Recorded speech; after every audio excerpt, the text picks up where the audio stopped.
ओम जी, अब बात करते हैं कि हम आगे क्यों नहीं बढ़ पाते। हम आगे क्यों नहीं बढ़ पाते इस मंत्र से देखते हैं। आदित्यरश्नासि विष्णोर्वैश्वर सूर्यर्चेत्वादब्धेन त्वा चक्षुषा वपश्यामि अग्निर्जिह्वासि सजुर्देवेभ्यो धामन्य धामन्य मे भव यजुषे यजुषे। अब हम देखते हैं कि हम आगे क्यों नहीं बढ़ पाते। हम आगे इसलिए नहीं बढ़ पाते क्योंकि हम उड़ना तो चाहते हैं, परंतु हम उड़ने के लिए पहले ज़मीन पे उतरना तो आना चाहिए। इसलिए हम ये है, जैसे हम आगे बढ़ते हैं और जो हम ये भाव नहीं रखेंगे अपने मन में कि हमें कोई भी व्यक्ति, मतलब हमें कोई भी भला बुरा भी कह सकता है, हम बुरे के लिए भी हमें कमेंट्स के लिए भी तैयार रहना चाहिए। हमें प्रतिक्रिया के लिए तैयार रहना चाहिए। अच्छी भी हो सकती है, बुरी भी हो सकती है। तो उस प्रतिक्रिया देखो, एक तो हम ऐसा करें अपने लिए कि प्रतिक्रिया का मौका ही ना किसी व्यक्ति को किसी व्यक्ति को जवाब देने का उत्तर ही ना पड़े, किसी व्यक्ति को कमेंट करने का अवसर ना मिले। एक तो ये करें पहले तो। अगर ये नहीं कर सकते तो कभी भी तैयार रहे कि कमेंट तो कोई भी कर सकता है, तो उससे बाधित ना हो। तो एक ये इसका लाभ होता है कि जो ये भाव रखता है कि कभी भी कोई भी व्यक्ति हमें अच्छा बुरा कह सकता है, तो फिर वो व्यक्ति हमेशा विचार करता है, हमेशा उस व्यक्ति की पूरी बात सुनेगा, चाहे वो हमारे विरुद्ध ही कह रहा हो, परंतु उसकी बात पूरी सुन करके, उसकी बात मतलब पूरी सुनेगा और फिर अच्छा बुरा तय करेगा। मतलब उसकी बात सुन करके वो परेशान नहीं होगा कि इसने क्या कह दिया। और जब वो बात करेगा व्यक्ति दूसरा कि इसने क्या कह दिया, तो हम उससे भी कुछ सीख लेंगे कि जैसे वो बात कह रहा है तो हम तैयार रहेंगे। हमारे काम में कॉन्फिडेंस आएगा एक तरह से कि वो हमारे काम को मतलब अच्छा कमेंट कर रहा है, वो ऐसा नहीं ऐसे बता रहा है, तो हमें तो पता लगेगा कि हमारा काम कैसा है। हमें तो अपने काम में विश्वास है भाई, हमने कठिनाई झेली है, हमने ऐसा परिश्रम किया है, हमें अपने परिश्रम का हमें भी पता है। जब वो बुरा कमेंट करेगा, बुरा बोलेगा, तो हमें पता लगेगा कि हमने तो मेहनत की है। तो फिर हमें अपने काम पे और कॉन्फिडेंस होगा कि हाँ, हम सही थे, हम इस कार्य को ठीक कर रहे थे, हम सही थे, हमारा रास्ता सही है हमारा। क्योंकि एक तरह से जो व्यक्ति बुरा कहेगा या अच्छा कहेगा, तो हमें पता लगेगा कि हाँ, हमारा कार्य भले ये बुरा कह रहा है, परंतु हमारे कार्य हमने मेहनत तो की है ना, इसको हमारी मेहनत का क्या पता। फिर हमारे वो हमारे सारे हमारे जो योग्य है, जो हमारे में क्वालिटी है, वो उसके विपरीत ही कहेगा। तो हमें पता लग जाएगा कि ये तो क्वालिटी मेरे में है ही नहीं, ये तो सारी विपरीत झूठी बोल रहा है, तो ये तो गलत ही हमें बहका रहा है।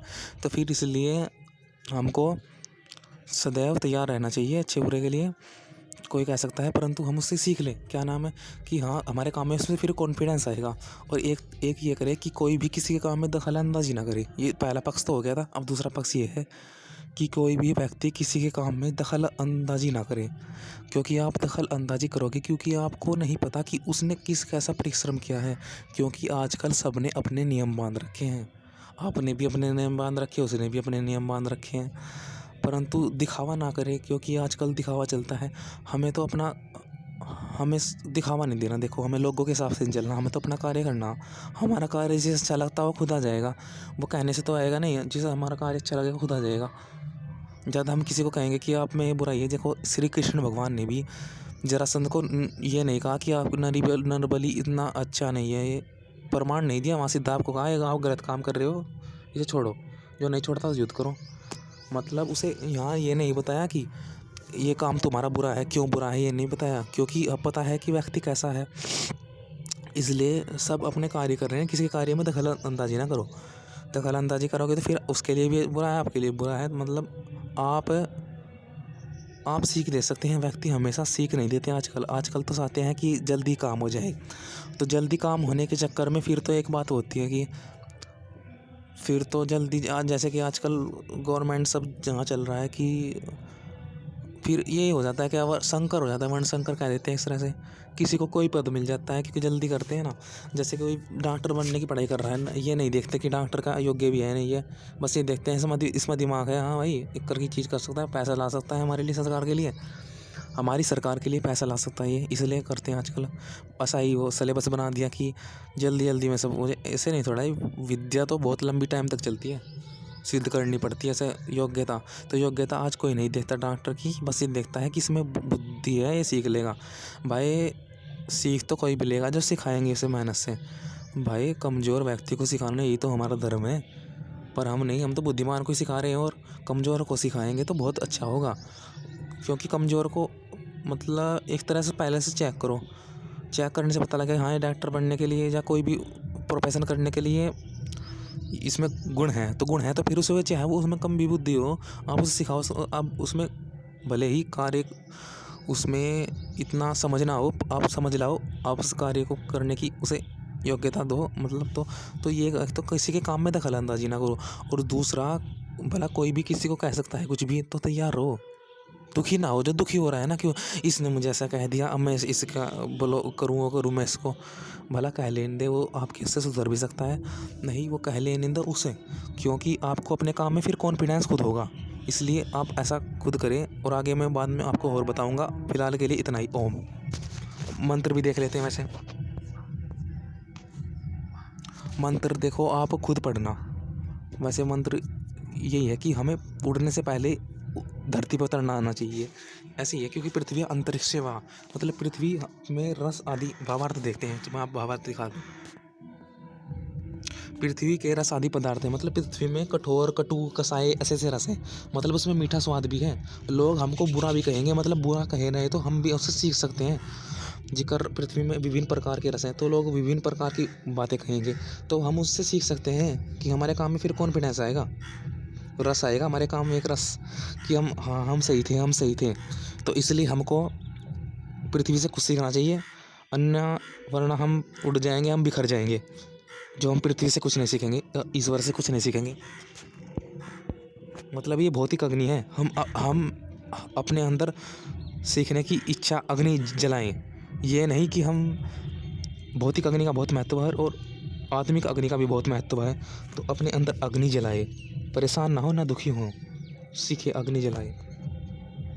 अग्नि जो हम जलाएंगे तो हमें सुख होगा, दुखी नहीं होगा। मतलब जो देखो लिख रखा है सुहु, जो श्रेष्ठता से स्तुति करने योग्य है। जो हमारे में गुण है, हमारे में क्या गुण है, हमें बुरा लग रहा है किसी के उससे कुत्ता कुछ बोल रहा है हमारे विपरीत, तो हमें इस बात का ध्यान रखना चाहिए कि हमें बुरा इसलिए लग रहा है क्योंकि हम ऐसे हैं ही नहीं। तो हम ऐसे हैं तो हमें थोड़ा दिमाग तो सोचना चाहिए कि हम ऐसे हैं ही नहीं, तो हम दुखी होने की क्या जरूरत। हमें तो कॉन्फिडेंस होना चाहिए अपने काम में। तो श्रेष्ठता वाले गुण में हमें स्तुति करनी चाहिए, हमें श्रेष्ठ गुण बढ़ाने चाहिए। देखो आराम आराम से बात करते हैं, जो हम अपने श्रेष्ठ गुण बढ़ाएंगे, क्योंकि देखो कर्ण में भी थे श्रेष्ठ गुण अपने, तो अपने श्रेष्ठ गुण बढ़ाता तो और अच्छा। चलो इनकी बात भी छोड़ो, अपनी ऐसी बात करते हैं कि जो श्रेष्ठ गुण है हमारे, जो सद्गुण है, उनको प्रचार करो उनका, और उन्हें बढ़ाओ, जिससे कि दुष्ट गुण खत्म हो जाए। तो हमारे लिए एक तरह समतल हो जाए, साममेल हो जाए, एक तरह से हम अच्छे मार्ग पर चले। तो वही है, उड़ने से पहले पृथ्वी पे मतलब सबसे सीखो। तो हमें कॉन्फिडेंस आना चाहिए अपने काम में, दुखी नहीं होना चाहिए। स्थान नाम जन्म आदि सबके विभिन्न विचार हो सकते हैं, क्योंकि सबका स्थान नाम जन्म अलग अलग, तो सबके काम में किसी की दखल अंदाजी है, तो मतलब ज़्यादा दुखी ना हो, टेंशनबाजी ज़्यादा दुखी ना हो। तो मुझको मेरे पूजन तो होजिए, तो ईश्वर से प्रार्थना कीजिए कि मुझ में बुद्धि दीजिए, मुझको दुखी ना, मतलब मैं दुखी हूँ तो मुझको आनंद दीजिए, मुझको सीख दीजिए, मुझको विद्या दीजिए, मुझको ज्ञान दीजिए, बल दीजिए, सामर्थ्य दीजिए। प्रार्थना कीजिए जब भी ये, क्योंकि हमारा कुछ है नहीं, हमारे विचार भी ईश्वर के बदौलत हैं, क्योंकि ईश्वर ने हमें जो गुण हैं, क्योंकि हम कुछ सीख रहे हैं ना, वो ईश्वर की वजह से है। जो कुछ है, हम जो भी कुछ सीखे हैं, थोड़ा या ज़्यादा, वो थोड़ा सा ही हमने, वो पहले ईश्वर की बदौलत है, क्योंकि जो मिला है हम ईश्वर के उससे मिला है, अब पता है, तो उससे ही हम ज़्यादा सीख रहे हैं। इसलिए ईश्वर की उपासना करें। ओम।